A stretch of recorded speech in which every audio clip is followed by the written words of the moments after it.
Okay, welcome to Total Running Club's podcast. I'm Jeff Ross, and today we have another Jeff with us, Jeff Lau. Hi, Jeff Ross. Hi, Jeff Lau. Now, Jeff is a character hopefully many of you will know, but if you don't, I'm going to introduce him in one sentence. Jeff is an inspirational guy. He's an endurance junkie. He's an adventurist, he's a fundraiser, he's an author, he's quite a nice guy as well. So Jeff, welcome to the podcast. Hi, Jeff. Jeffrey, hi everyone. This is going to get confusing with the Jeffs, but never mind. This Jeff got a Scottish accent, you've got a slightly different accent. Okay, yeah. Jeff, we're going to get straight into the Deca Man. Yep. This is what I really want to focus about. It interests me a lot, and I know it's going to interest our listeners. So, you did a Decaman in 2019 in Switzerland. Yes. Tell us, first of all, what on earth is a Decaman? So Decaman, the name comes from a decade. Decade means 10 years. So it's about 10. Decaman means it's a global race organized by different organizer. It's a 10 Ironman in 10 days. Yeah. So if you complete a 10 Ironman in 10 days, we call it as a Decaman. About the Ironman, so basically it's every day we need to repeat doing the same things for 10 days. So every day we need to start with 3.8 km swim, and then continue with 180 kilometer cycling, and ended by the full marathon, 42 km run. And we will call it a day, and we need to complete 10 set for continuous for 10 days. So if you complete it, then you are Decaman. Yeah. Wow. So it sounds to me like a superhero figure, like Decaman. So, how many Decamen are there in the world?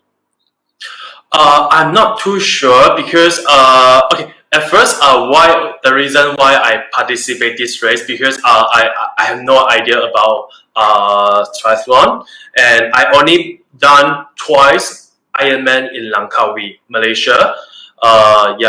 This is what I know. And I think in 2017 or 2018, I met the Hammer Nutrition, the founder. He came to Malaysia, and he story a bit as one of the athletes that complete a Superman. A Superman is something like, it's like a 3 Ironman, like a continuous Ironman, like 3 times. So that day I was like, oh, okay. Actually, there's all those a funny race, like a wild race in this world. So I just random Google it, the toughest race in Malaysia, the toughest race in the world. Because before the Decaman, I participate a few ultra marathon, the Sahara and the Arctic Circle, Amazon, and some others. Mm-hmm. So after I complete those races, and I feel like I want something different. That's why I look for the so-called Superman. And then when I search, I found there's a called Deca Man, which is the one I just did it in 2019. So that time, okay. So before I continue, so I'm like a self-fund leisure athlete. I'm not a professional athlete, so I need to get some fundraising for this kind of races. And Decaman is the only race that I did. I didn't really look for sponsorship. I only work with the sponsorship that I used to work with. I never find for new one because I have no confidence if I can complete this race. And I think this race is pretty dangerous because you don't know what happened. You might too tired and pass out or anything. So I think this is pretty risky, and I only tell my parents after I sign up and a month before I depart. So basically this race it happened in a small town in Switzerland. It's an hour train journey from Zurich, and this town is called, I don't know how to pronounce, like Burch, like Bush, yeah, like a small town. Yeah. So every morning, we need to we start at 7 in the morning, and then the cut-off time is 20 hours. Okay. So every day we need to stand at the pool side. It's a 50-meter pool, and we just swim lap, and we need to swim 3.8 km. So every for my year, there is 10 participants for Deca Man. Okay. So for Deca Man, so we need to mix with other other participants in the same lane to repeat and swim for 3.8 k. So once we finish the swim, we continue with the cycling. And cycling, we also repeat the loop in the small town. I think we need to cycling 20 loop. It's a 9 km loop, and 9 km loop is like a 4.5, and then you U-turn, it's like 9 km. So we need to do like a 20 times to become like a 180.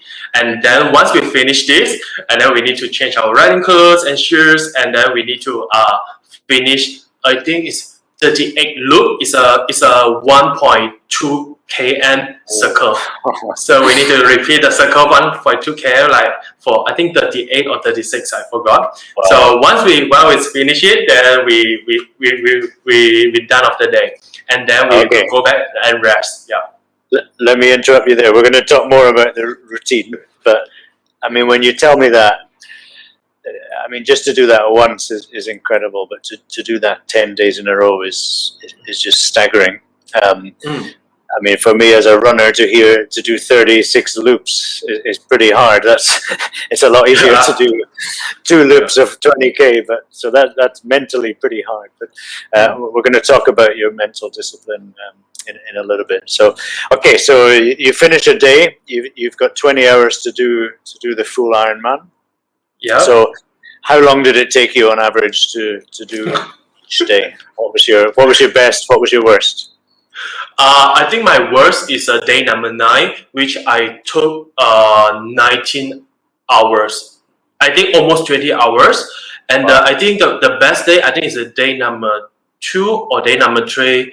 I think I finished it within 18 hours. I need to check back the result again. I will send you the pictures later. So yeah, basically after I finish the day, and then I need to go back, shower, and then undress and everything. And until the next day morning, basically I only got like 4 to maximum 6 hours, 4 to 5 or 6 hours to sleep every day, and then I need to repeat the same things again. Okay. Yeah. So obviously that's not a lot of recovery. No.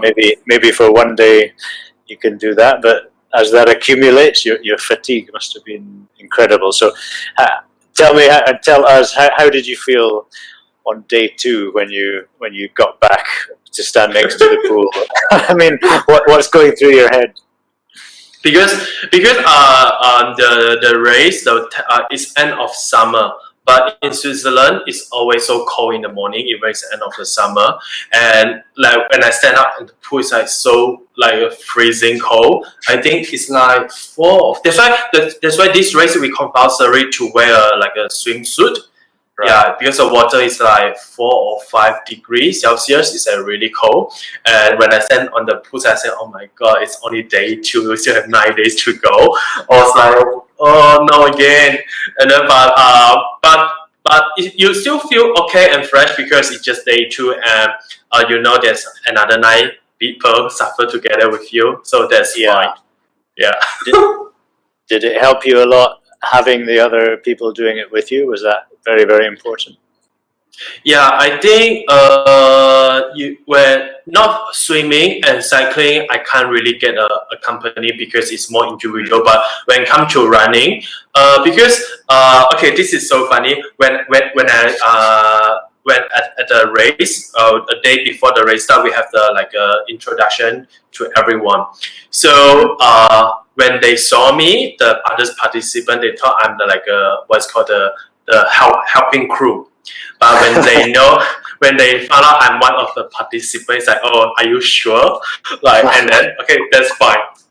So when I started the race. I say because other 9 participants, they are very experienced race. They basically every year they come back every year to do this Decaman race. So they are well prepared, and then okay. So every one of us we have a 10. So this 10, your support crew will be there. You bring your own support crew. Like others participants, they might bring their family, wife, or friends. And then their 10, they already prepared. There's a fridge there. There's like a massage chair. There's a lot of fruit, and then they have a mini kitchen that's set up really nicely. But my 10 is like basically my friend Christine. She went with me, and then I just have like a few big like a container of some powder things, and that's it, nothing else. So it's pretty sad, the 10. When the day 1, day 2, day 3, every day they saw me on the poolside in the morning. They saw like their face expression is like they saw a ghost, because they is like, why you're still here? But because every day you can check the participant the time. Like my time is like I almost finished the cut-off time. So they will be like a bit surprised, and they are pretty worried about me, because of course some of them they know like the hammer nutrition, they know all these kind of things, but majority they still using, they don't know. So they were really worried about me. Are you going to die just like eating all this powder and not enough rest?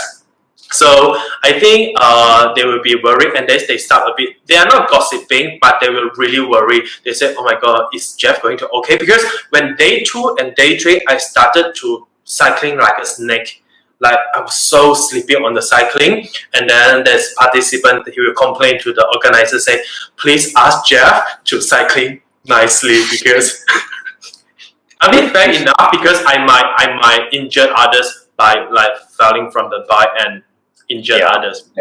Okay. So So out of the 3 disciplines, which was the easiest for you, for the cycle, swim, or the run? yeah, the run definitely is the easiest for me, and the toughest one I think will be cycling. Right. Yeah. Okay. And at any point during the 10 days, did you think about giving up? Yeah. because how many times? I think the most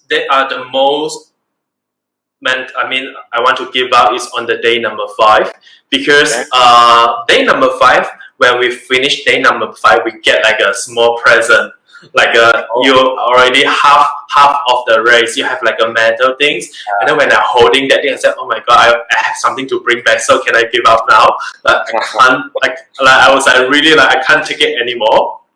So I told my friend, so let's see tomorrow morning, if I wake up and then I feel okay, then we carry on. If not, then I'm happy with the half like a progress medal.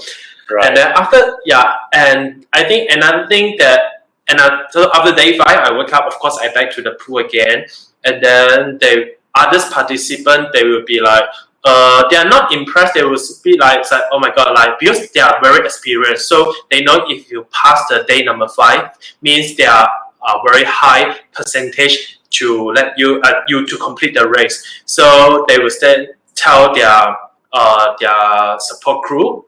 They say, whatever Jeff wants, just give it to him. He doesn't have enough food. Because my all this like a nutrition stuff, I almost finished. But they also send something for me. But on the same on the time, but they have some extra food. They say, oh, whatever Jeff wants, just give it to him. If we have like some extra painkiller, he need it, then give it to him. And like they are really kind. Okay, good. And okay, so let's move on a little bit. So I think how did you feel when you finished the number 10? Can you describe that? I think day number 10, when I start to run, I'm pretty happy because I know I'm going to complete it, and I really like excited. When I cross the finishing line, it's like it's exactly the same day of the nation, like 31st of August. It's a national day, so I feel so proud and happy because I'm holding the Malaysia flag, and then I cry, and then it's like a mission impossible for me, and I really like don't dare to recall back the whole 10 days because it's definitely the nightmare for me for the 10 days. Yeah. Okay. Yeah. So two more questions on that. Okay. Number one, would you do it again? I don't think so because I done once. I think it's good enough. Like I have one thing that if I've been to this race, I only done once is good enough. Yeah, I agree. Yeah. And well, from that whole experience, I mean, we could talk about it for hours, but just from the whole experience, what did you learn the most? The first thing I learned the most is like training is super important because before I go to this race, I think I don't have much time for training. I need to work, so I'm sort of like my cycling is really like I didn't train much for my cycling. And I think if I train more for my cycling part, I earn more sleeping time and resting recovery time every day. So I think this is very important. And yeah, the speed and the training does make a huge difference because other participants, when I finish the cycling, they already finished the run. So I was like, oh my god, you have like so much time to sleep. And yeah, this is the things, self-discipline and don't be lazy. You must train before a race. And secondly, I think like what I learned is like how to say is like being nice because like in all these races I participate, the things that I learned is like be kind, be nice to each other. Because some races I've been through, like those like first and like a top 5, they are pretty competitive and they are they are competitive and they are not really like nice to you. But in this race, because I have a basic cycling bike, but one of the participants he told me say, Jeff, you can't complete the race if you're still using a bike. I have an extra bike, like a carbon bike. I have no idea what bike is that. It's like basically it's like, well, definitely it's lighter than my bike. So he just borrowed me the entire of the race because he bought an extra bike with him. So and then how they support each other, I think this is really important. Yeah, this is what I learned. Yeah, be nice to others. Okay. Well, I mean, big congratulations again. I remember we were all following it on Facebook, and yeah, I think everyone was impressed. Everyone was cheering you on. That's an amazing achievement. So Thank you. Well done. Yeah. So let's go back a little bit to when you were young. I mean, you're still quite young. I'm 30. Yeah. Okay. Not bad. so have you always been an adventurous character, and have you always liked to take on crazy challenges? I'm not sure. Like all these races, of course, I would like to every race I finish. The next race I would like to have a different challenging, which is yes. And the reason why I go for all these kind of crazy races is to fundraising for the charity. And the reason I started all this kind of like a crazy journey is because I was like injured in 2013. My ligament, my knee ligament, like already like broken. So I went to operation and replaced a new ligament. And during the physiotherapy period, is it called physiotherapy period? And I realized I didn't really like make myself fit. Like I really want to want to get fit, and then I want to do something good with my fitness. I told myself I want to do something good with my fitness once I recover.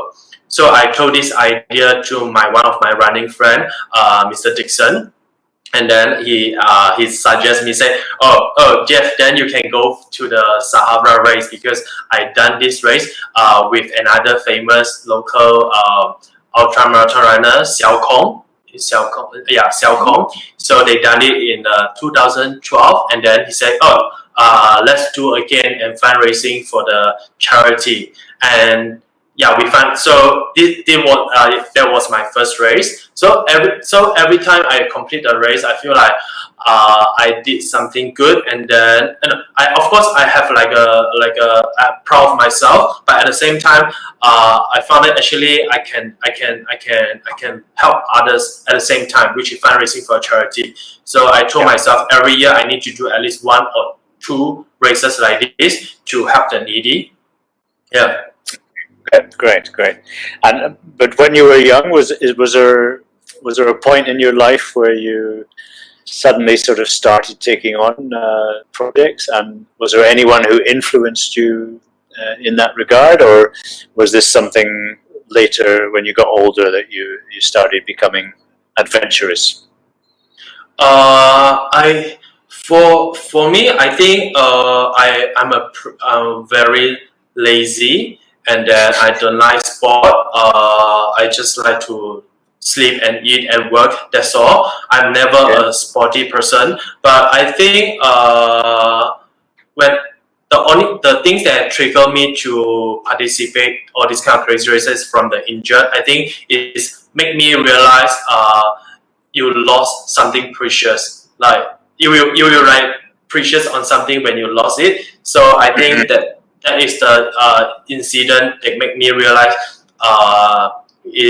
it's important to have a healthy life. And when you have because during the physiotherapy, whenever I do whatever I do is so inconvenient, I need some people to help me. So I realized the feeling that you being helped when you're helpless, the feeling is really good. This is the reason why I want to do this. And during the training time for the first Sahara, my dad was with me. My dad, he's not a marathon runner, but during the race, I need to train like 35 km 70 km run every week, each time 35 km. And my dad, he just, I think he's too worried about me, but he's not showing like his concern. But he will like train together with me, but he's never a marathon runner. So I think I think this is the things to make me feel happy. Okay, so if I hear you correctly, it was your injury and that time of rehab which was a sort of catalyst for a change, and then you're motivated by raising money for charity, and certainly we've seen how much you've done, and I believe you've raised over $500,000 ringgit for the Malaysian AIDS Foundation, which is amazing. Well done. Thank you. Yeah. Okay. So the second project I wanted just to talk about was your Arctic Circle. And this sounds pretty horrendous as well. 560 kilometers ultra marathon in the ice. So we need to watch our time a little bit, but I've got a few specific questions on this. So Malaysia is pretty hot.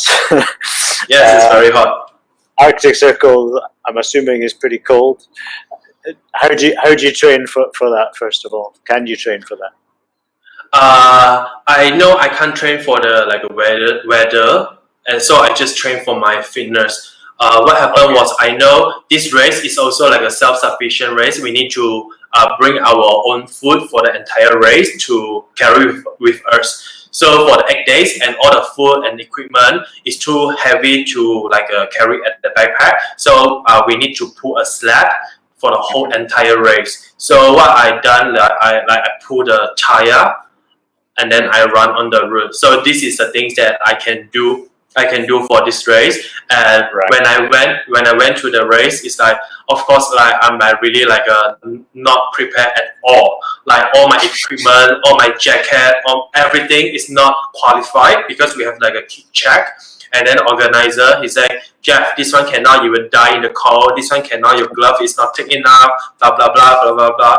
And then I need to like buy everything from the local shop again. Because when I try to search, honestly, like, of course, Malaysia or even like Southeast Asia, they don't have like the equipment that you need, the suitable for the weather, like minus 35 to minus 50. So yeah, so I said I'm prepared at all, and then I have to buy everything on the spot.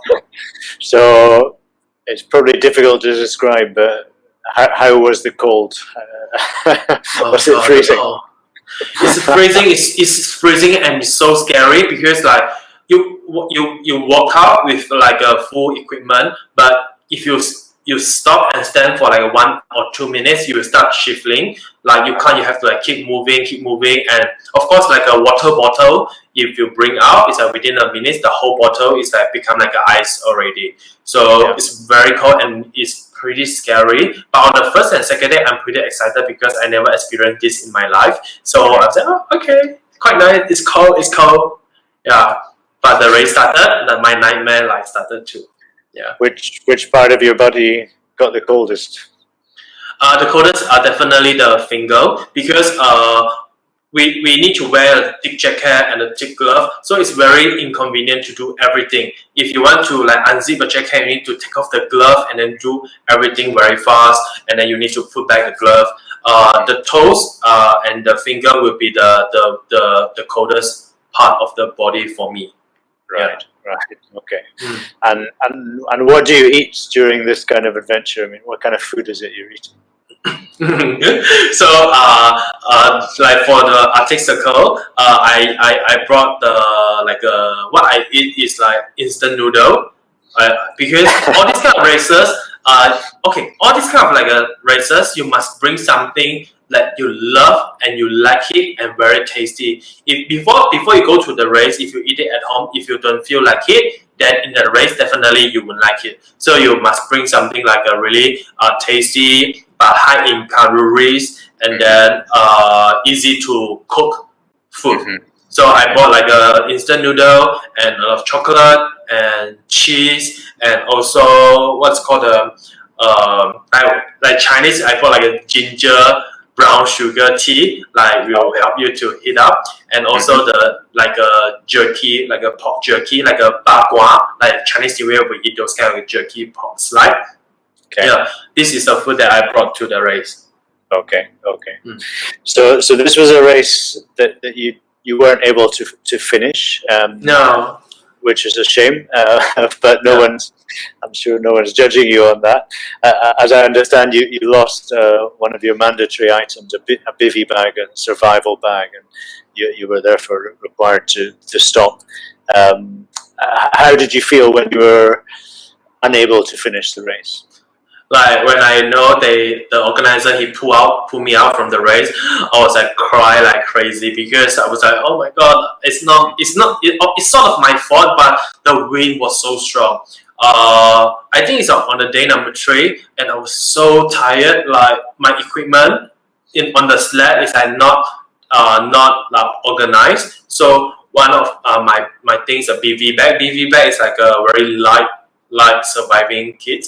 So it blew away and the wind is so strong. Like it's so strong until like you walk 2 steps forward and then you went back, you like backward. It's like really strong. And I can't catch the BV bag. Mm-hmm. So when the organizer found out, so he need to like pull me out and say, I like beg him like really bad. Like say, please let me carry on. I'm not trying my best yet.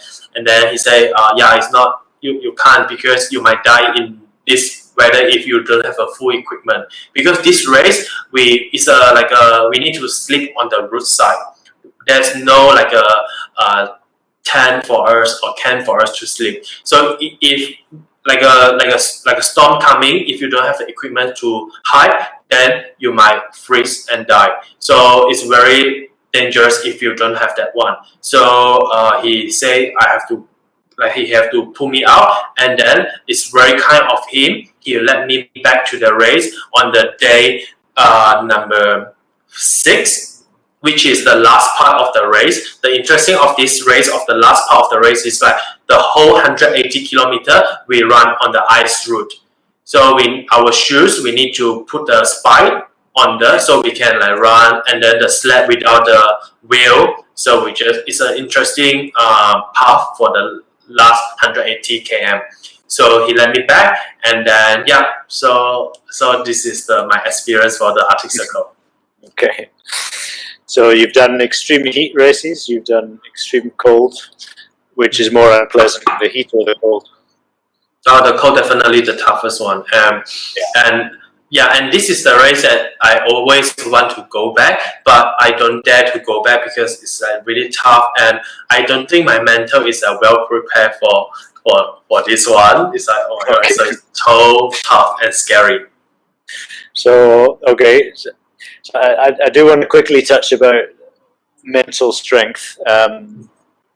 I mean, I think you're a very humble guy. You're not someone who likes to shout about your successes, but you've done some tremendous projects that 99.9% of the world, not just of Malaysia, would not do. And but there must be something that drives you and gives you a mental strength to do these races. Number one, to enter and to prepare, and number two, to do it. I mean, to do 10 Ironman, to do a Deca Man, must take a lot of mental strength. So, do you agree? Are you someone who has a very strong success drive? I think it's more about the experience that I gain from each race. Of course, because the first race in my life in the Sahara Desert, which I went it with Mr. Dixon and with his company, I think because in halfway we both almost give up, but we keep each other company, and then we able to complete the race. So the next race will be the Sahara again. I went it by my own. And every race, the second day, I will always ask myself, why am I coming back all these kind of races again? It's like so tough, and then it's just a second day, and then, but I would just like calm myself down, and then I would just, you can make it. So I think the mental thing is about the freshness of the race. Like all the races, it's different style. Like hot and cold, and the rainforest, and then Grand Canyon, and like a Vietnam. It's all a totally different style, and then I don't know what's going to happen. So it keeps me excited at the same time. It keeps me moving forward, and I will get. Yeah, I think this is another thing that make my mental a bit like keep me going, and then all these races, my experience tell me that actually you can make it. Yeah. Okay. So, can we ask you what's next? Next, because actually, this year there's a race I want to go, which is the TOR 330. Okay. Yeah, it's in Italy, but it's in September. This is the race that I've been want to go for so long. I've been registered for the past 3 years, but I never get selected for Malaysia. Yeah, this you need. Then you need to pay for $10, and then they will need to drop. So I still can't get it, but So this year I'm not sure yet because the COVID things. Hopefully we can get a vaccine and have a green light to travel. Then I can start to play. The latest maybe next year. Next year I really want to do a cold race, which is like Arctic Circle. Because it's a shame for me that I didn't complete the race, and I really want to like complete the race at the same time. Of course, do something good with a race. Okay, good. So this brings me on to the big three, we call it. I've got 3 quick questions. You got to keep your answers short. No chit chat. Okay. So the first one's easy. What's your favorite Malaysian food, Jeff? Nasi lemak. Okay. What's the one running event anywhere in the world that you would love to enter?